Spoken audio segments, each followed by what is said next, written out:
Mushroom কিভাবে চাষ হয় সেই ভিডিওটা তো আপনাদের সাথে শেয়ার করে নিয়েছিলাম।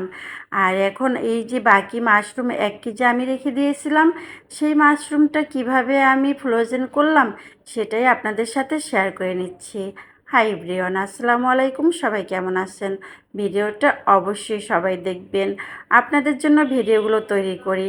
আর এই ভিডিওতে ভয়েস এডিটিং করতে না খুবই কষ্ট। সবাই যেহেতু পেজে কাজ করি, ধৈর্য সহকারে সবার ভিডিও আমরা দেখব। সবাই সবার পাশে থাকবে, সবাইকে সাপোর্ট করব। যাই হোক, কথা আর না বাড়াই। তো টানা 2 দিন ফ্রিজে রেখে দিয়েছিলাম, কী দিয়ে কী করব বুঝতে পারতেছিলাম না। তারপরে হলো ইউটিউব দেখে কিভাবে সংরক্ষণ করতে হয় সেই পদ্ধতিটা আমি জেনে নিলাম। তো সবগুলো মাশরুম আমি একটু ছোট ছোট করে সাইজ করে নিলাম। আর না, যদি কথায় আছে না, যদি যে বিষয়টা মানুষ না জানে, না অভিজ্ঞতা থাকে, তখন সেটা নিয়ে একটু বিপাকেই পড়ে। তারপরও চেষ্টা তো করতে হয়। সব কিছুর একটা অভিজ্ঞতা রাখার দরকার।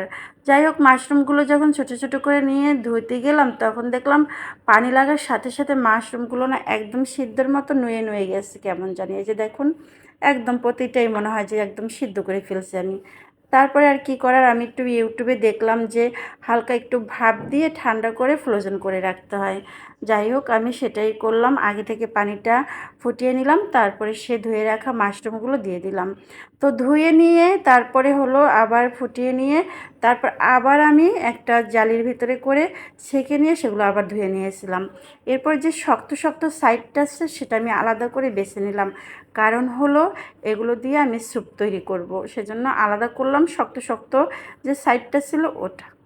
তারপরে হলো যে বাকিটা ছিল, এটা দিয়েই আমি হচ্ছে একটু রেসিপি করতেছি, সেটা আপনাদের সাথে শেয়ার করব।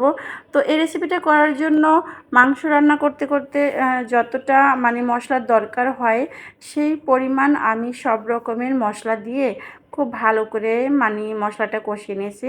তো বাটা পেঁয়াজ দিয়েছিলাম, তো তার জন্য আর পেঁয়াজ কুচিটা দেখানো হয়নি। যাই হোক, এরপরে মশলাটা খুব ভালো করে কষিয়ে নেওয়ার পর আমি একটা টমেটো খুব সুন্দর করে কেটে দিলাম। তো আসলে না জানা না থাকলে যে বিষয়টা আমি ভাবলাম এটা খেতে পারি কি না না পারি, সেজন্য কোনো রকমের কোনো মাংস বা কোনো তরকারি কোনো কিছুই আমি অ্যাড করি নাই। যাই আমার মন মতো করেই আমি না রেসিপিটা করার চেষ্টা করেছি। তারপরে হলো খুব ভালো করে কষিয়ে নিয়ে এরপর কিছুটা পরিমাণ এখানে হলো পানিও দিয়ে দিয়েছিলাম। তো পানি দেওয়ার পরে বেশ কিছুক্ষণ সময় আবার আমি এটাকে টকবগিয়ে রান্না করে একদম একদম মাখো মাখো করে ফেলবো।